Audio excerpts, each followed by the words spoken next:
All right, good afternoon, and thanks for coming out to see our talk. There's a great presentation across the way, so I'm glad you guys were interested in learning about thanks, what we have to say. So basically, we're going to talk about toolsmithing using a case study is NIDA Bridge, and we're also going to throw in some other things that we've done previously.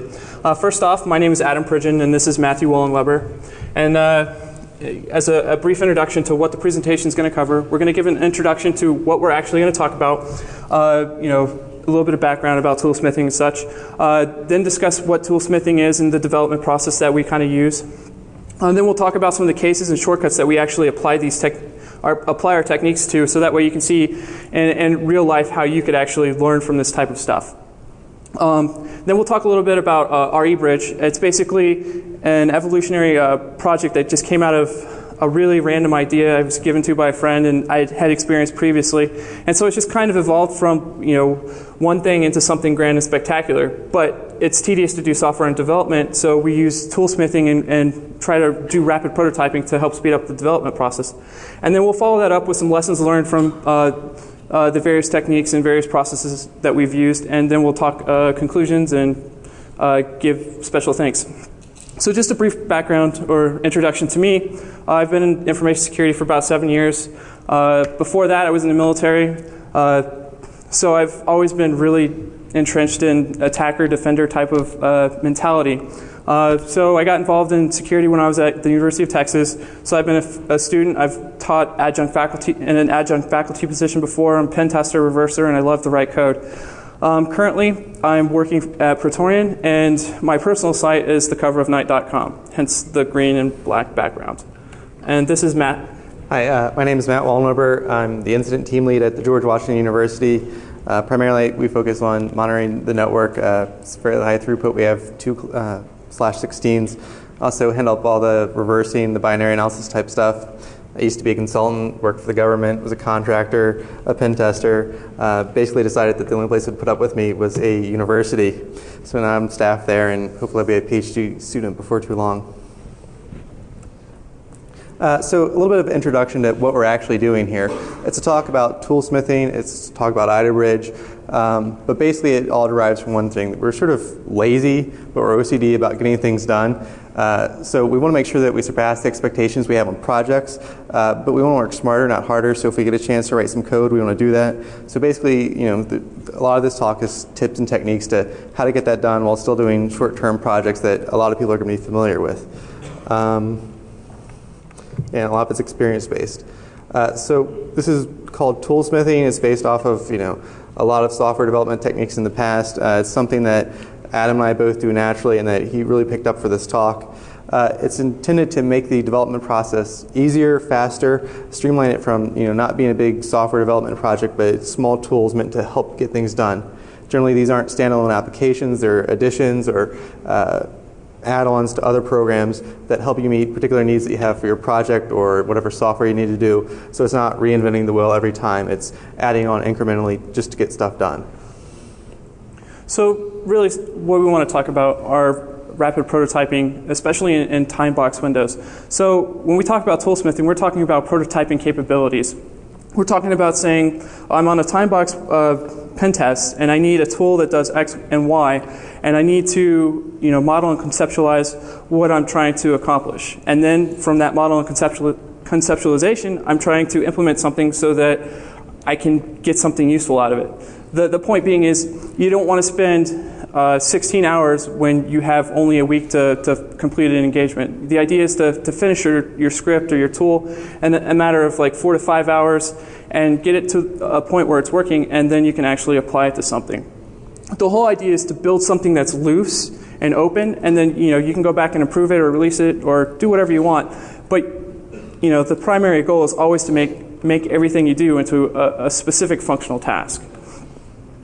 So the way we look at this is sort of an evolutionary type thing. So you have your particular project requirements that you're doing. If you're a pen tester, you're on the gig for what, a week, maybe 2. If it's malware reversing, you might have a bit longer. So from that, you go into quick hacks that just make your life easier. After a while, though, you might be like, hey, this was a really good idea. We should make this something more. You sort of evolve into a proof of concept code. This is something that is more than just a quick hack, but it's just, hey, this bigger idea might actually work. From there, you move into a bigger prototype. This is something that is your full idea. It's sort of where IDA/RE is now. It's there. It's working. It's bigger than something you do on a project. A lot of time's been put into it, but it's definitely not something that you'd think of as pushed out there software. And from there, you evolve your tools and techniques. So you have this big thing that you have now, and you should make your process better. Take in your tools to be able to deliver better services for whatever your next project is. So rapid prototyping. We've already emphasized this before. You need to meet an objective. You need to do it really quickly. It's often short-lived, time-boxed development. So the idea is to find a task that's going to only take you a couple hours or maybe even a day, and use that as one of your primary milestones.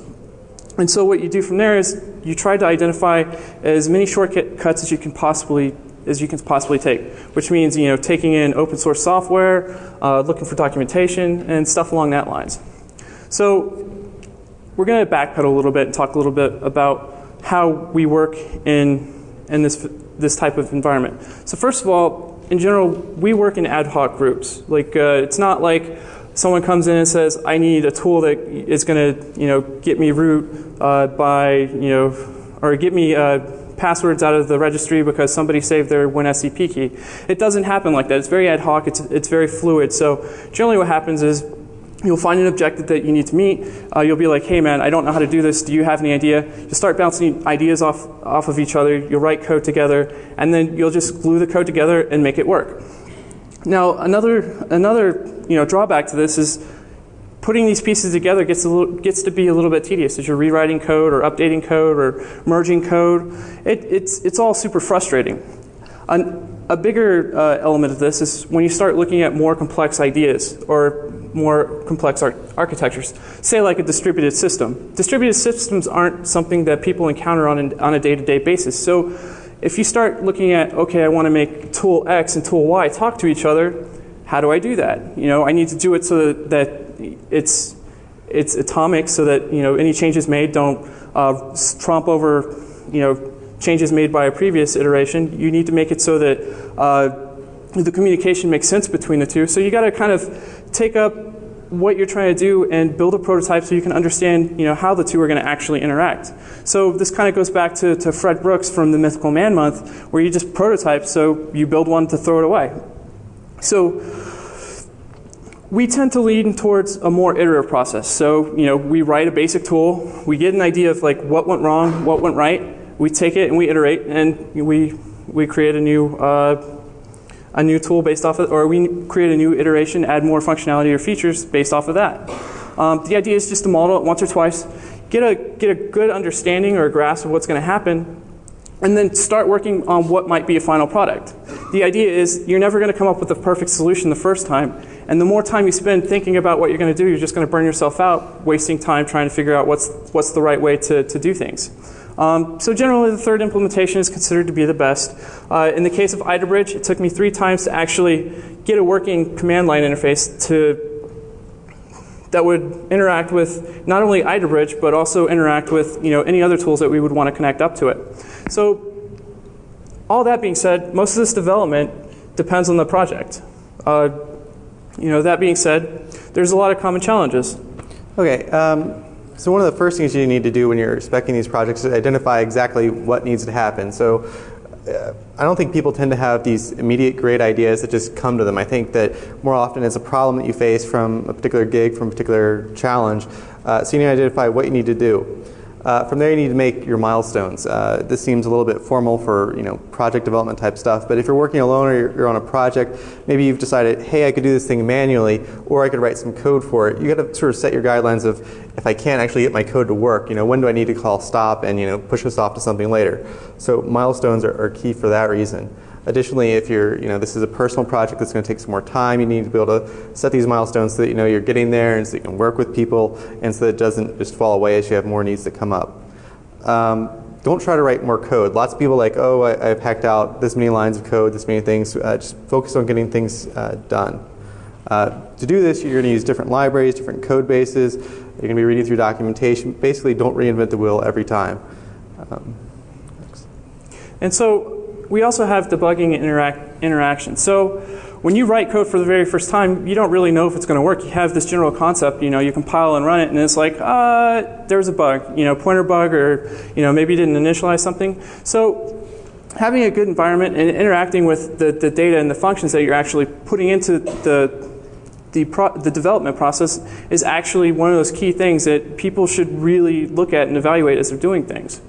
So, going back to what we've just said, there are some ways to address some of these challenges. So, for instance, open source is a great source for figuring out how to do certain things, figuring out how to perhaps make a client talk to a server. So instead of going back and rewriting the entire protocol, you just go and repurpose some code from another person's project.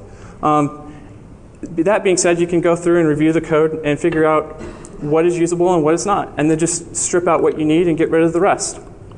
So in that case, the existing code base is always fantastic. And this really, really helps out when you're starting to think about developing complex components and complex projects. For instance, if you want to build a DNS mapping tool, you don't go through and implement the entire DNS protocol. It's quite tedious. So what you do is you go download Bind's implementation, you strip out their stuff, and you just take their protocol and you implement that into your project. Same thing with building something like a fuzzer. So here are some of the tools of the trade.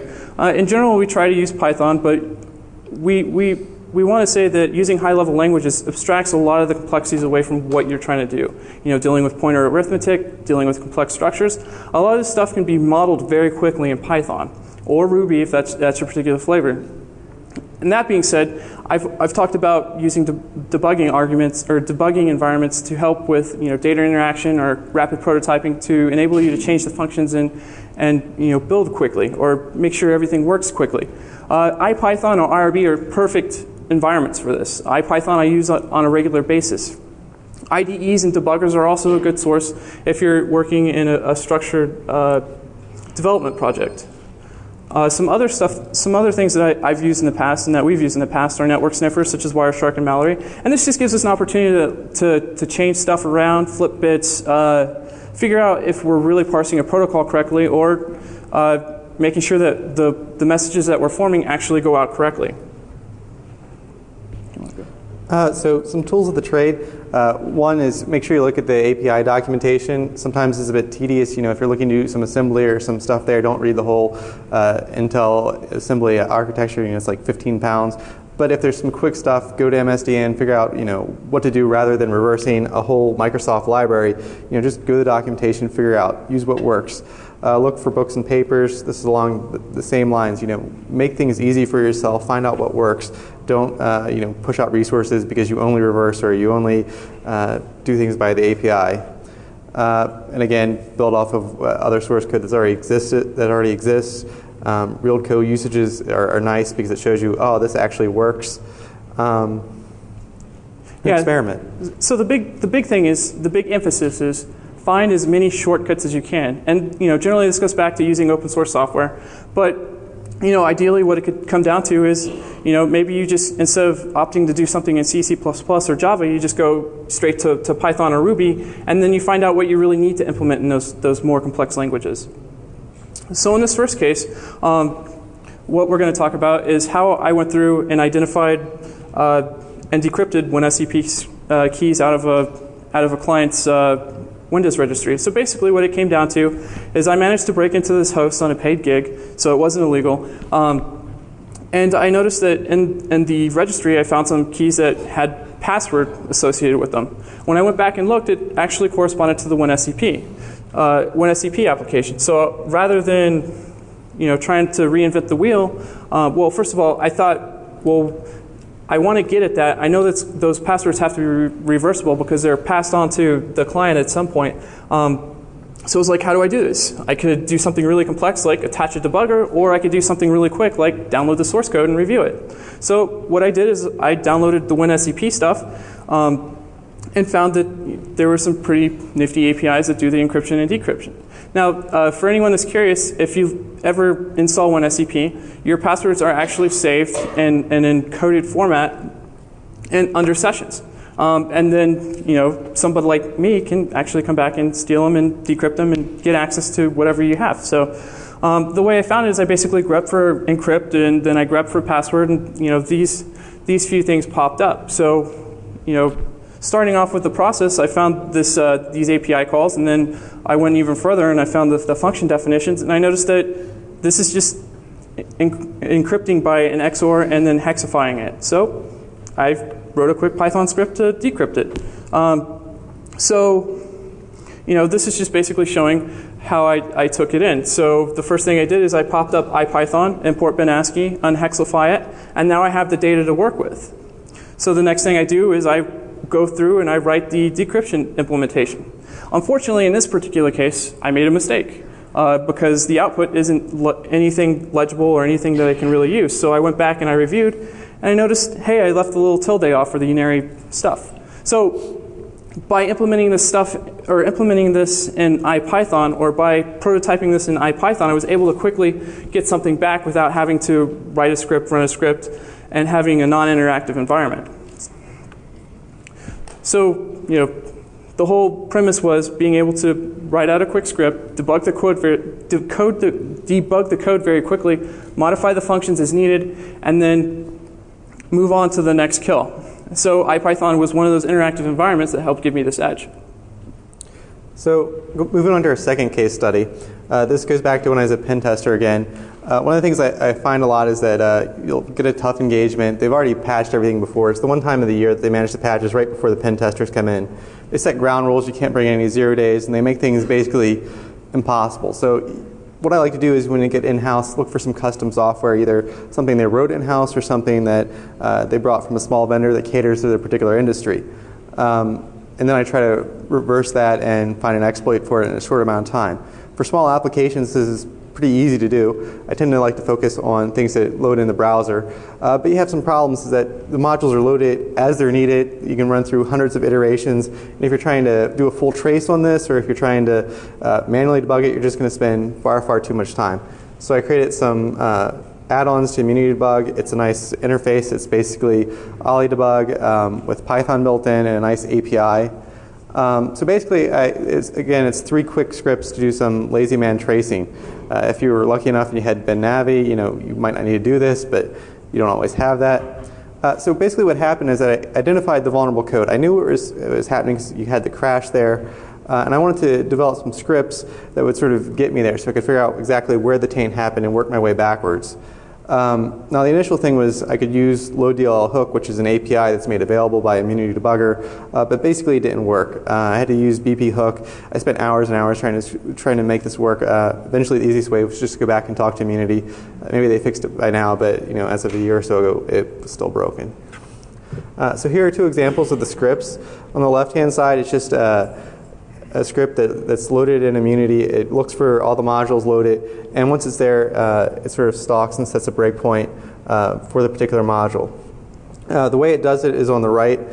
Basically, it finds a load library, both load library A and load library W, because you might have the wide bytes, and just puts a hook on those functions. So anytime the module is loaded or unloaded in there, it basically says, okay, I'm going to set a breakpoint, and then you can use it inside the scripting to do your automated type stuff. So in this particular example, it was inside a browser. It was a custom plugin that they were using, and it was loaded hundreds of times for each page that was there. So if you were doing this manually, or if you set Immunity Debugger to load and unload, to break on each module unloading, you just spend hours and hours. So this way you did it in code. It was much quicker. Here's a bit more in depth of the class that you have to overload to be able to do that. Basically, it's just using a variable to set a count to how many times you want to wait and let this load. So it's going to have hundreds of objects on a page. You know that it's not in the first 50. You iterate through. It's not in the first 100. So you keep upping that count, and eventually you let it load and let it run. And let's say on the 205th time, this is the one you care about. You're there at the breakpoint. You haven't spent hours and hours doing this stuff. And you can start debugging backwards by maybe doing a small trace there forward or manually reversing it. And here are 2 more examples. So, if you're still lazy and you want to do this all automated, maybe you want to let it run many, many times. You want to get a lot of variables information. So on the left, it's just dumping the register values. On the right, it's just doing the call stack trace. So basically, it's just doing light tracing. You know where the problem happens. You get the debugger to iterate through those hundreds of steps, and then you get it to dump the information that you care about at the last minute. That way, you don't spend all your time there because you have other hosts to deal with. You have other things to break into. And basically, what this enabled me to do was to quickly reverse and find the taint and some small Stack Overflow that was used in a browser that seemed like this really cool thing. So within a week, I was able to find a problem and exploit it, and gain further access into the systems based on a couple scripts. So the next case we're going to talk about is IDA Pro scripting.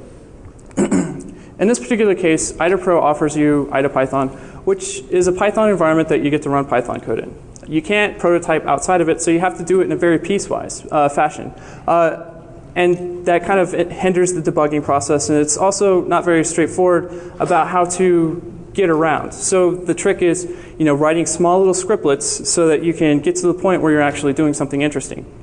So this basic example is actually comes from an ELF header parser I had to do in order to update the relocatables in the ELF header that I was looking at for an ARM binary.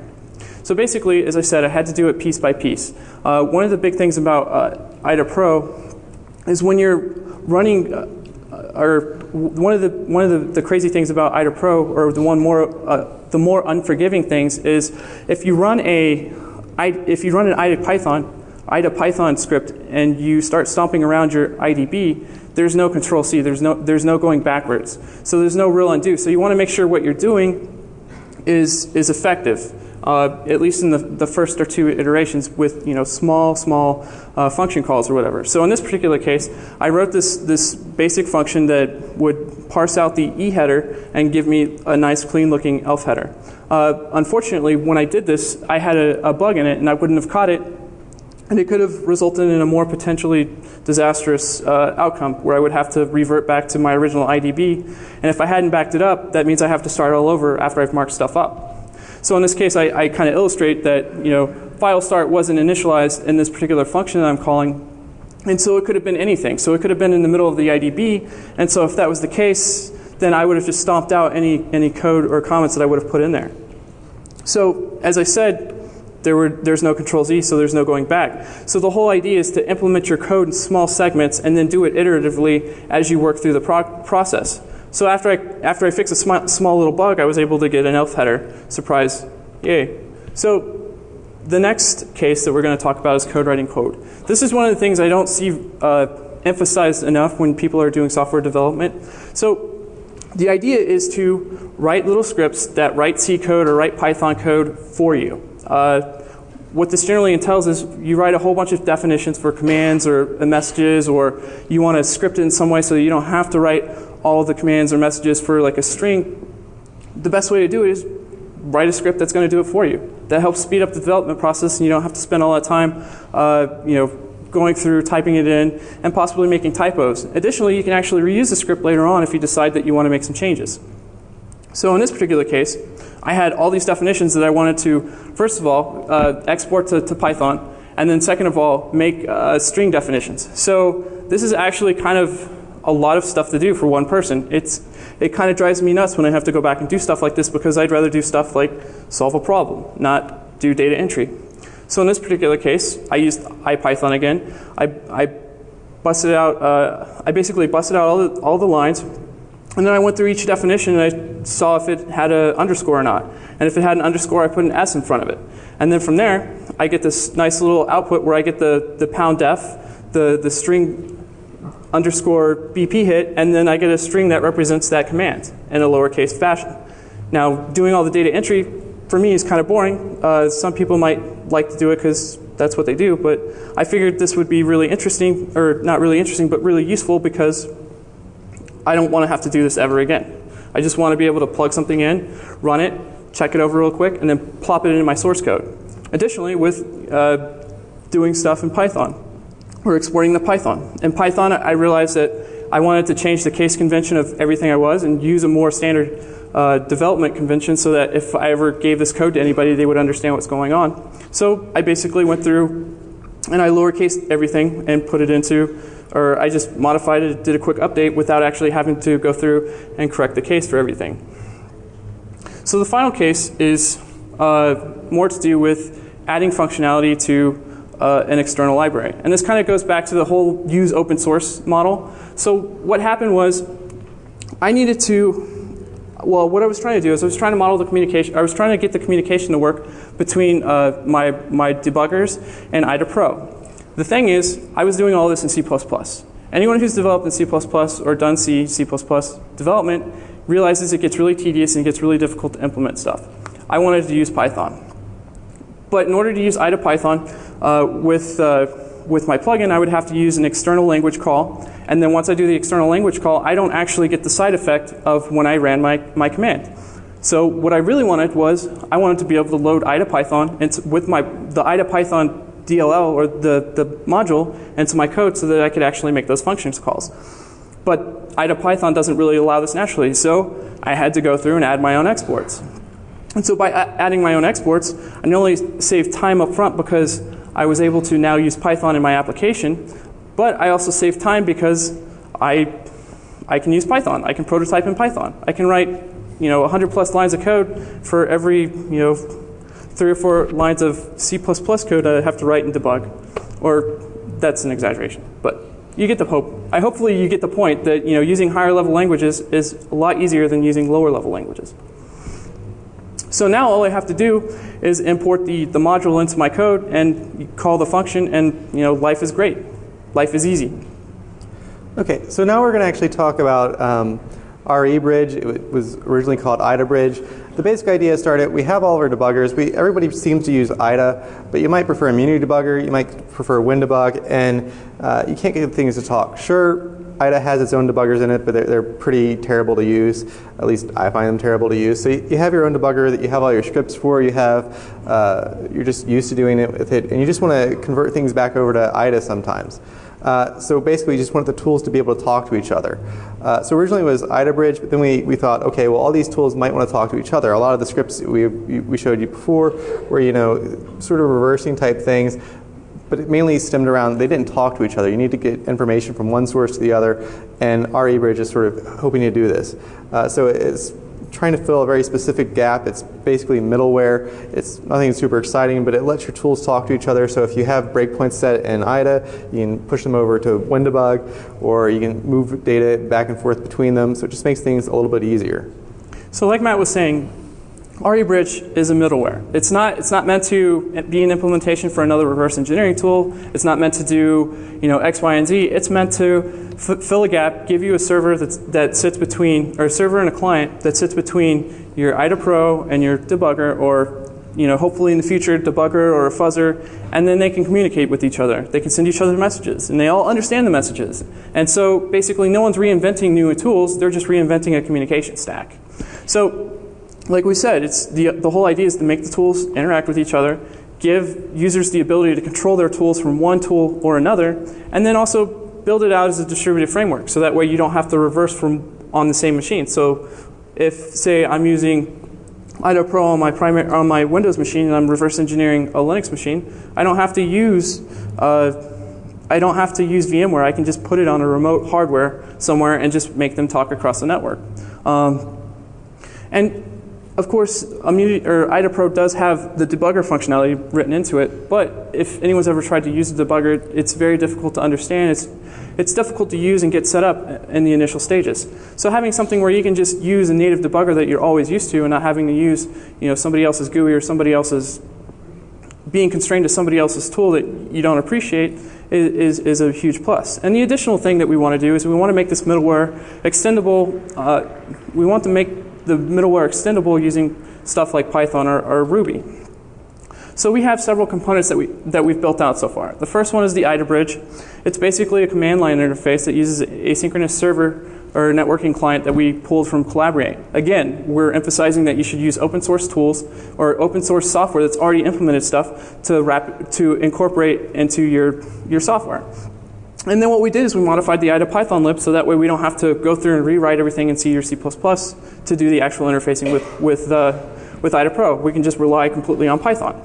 And that also gave us another win because we can extend our Python classes, or we can extend our handler classes using Python. So if we want to add a new command, we just write a new Python class with the defined command elements, and then we just roll from there.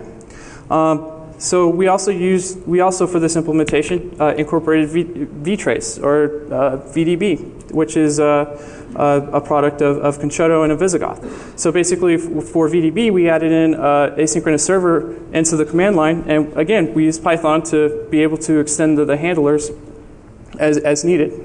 And so anyone that's familiar with the framework or understands how to write the plugins can actually go through and write the plugins. And again, you can also do it to the point where you could just load it in and using the Python interface.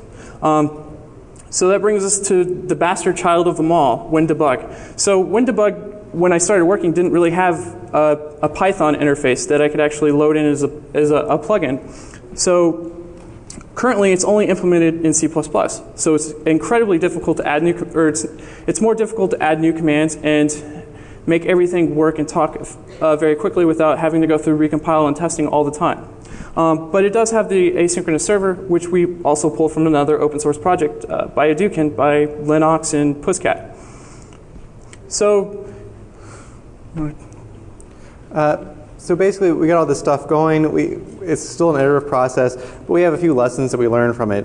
Basically, as Adam said a lot, we like high-level languages. I'm a native C programmer, but I appreciate that when you're trying to get something done, Python or Ruby or something makes things a lot easier.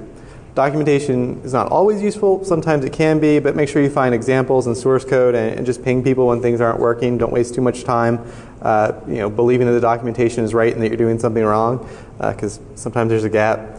Write scripts to make things as automated as possible. Spend time thinking about what the model is and what you're really trying to do. And implement iteratively and understand iteratively. Don't try to build one big monolithic thing, solve little problems, then try to piece your code together. Yeah, the key thing is look for small milestones that you can accomplish over a long period of time. Because the more small milestones that you can pile up or that you can complete over a few days or a few weeks, the more likely you'll move towards something. As you start building out, as you start dreaming big and start saying, I'm going to implement all of this in one sitting, you start to become a little bit more bogged down because you're becoming more concerned with, oh, I'm not getting this done, or I'm falling behind, and then it starts to propagate, or it starts to become a little bit more cumbersome to deal with. So, from personal experience, I've learned that the more small things that I say I'm going to accomplish, the small things start to add up to those bigger things. So some of our conclusions. Basically, try to use rapid prototyping as much as possible. We like coming from ideas from real-world type thing, not just thinking of them being clever yourself, but here's a problem you have from pen testing, or here's a problem that you have reversing some malware, or here's a bug that you found. Go from what you need to get these actual jobs done as opposed to trying to think things through all at the beginning. Always use scripts. If you're doing something that's very tedious or painful while you're debugging or reversing, write a script for it. Make it useful, and then from there, it tends that the way that you're doing it works out better overall. And so, in addition, we've introduced our RE-Bridge model. It's basically a distributed network or a distributed framework that's going to hopefully be a middleware that allows independent tools to integrate and talk to each other.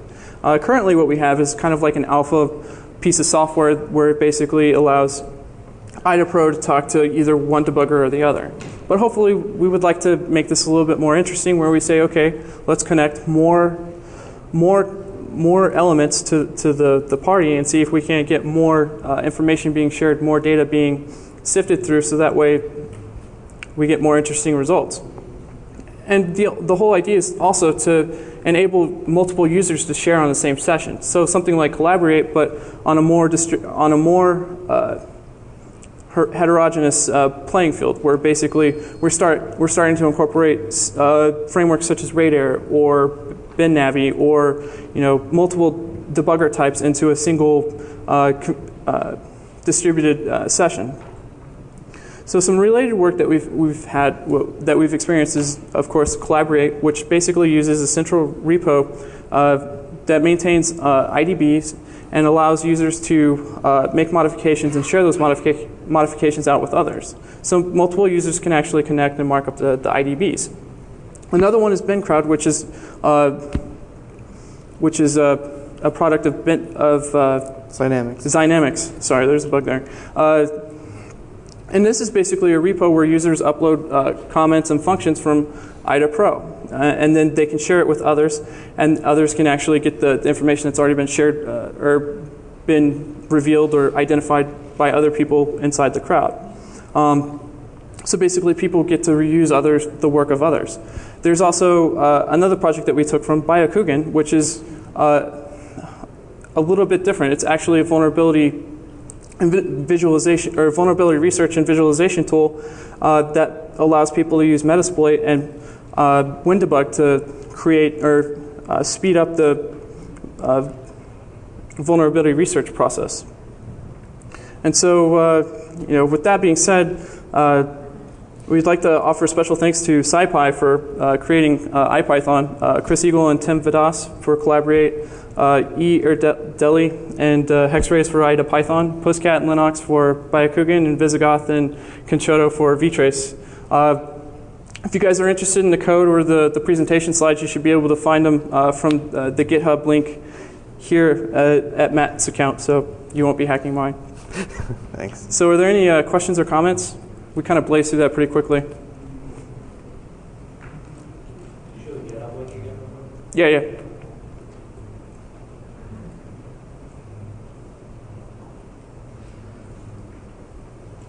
Okay. Right on. We're done.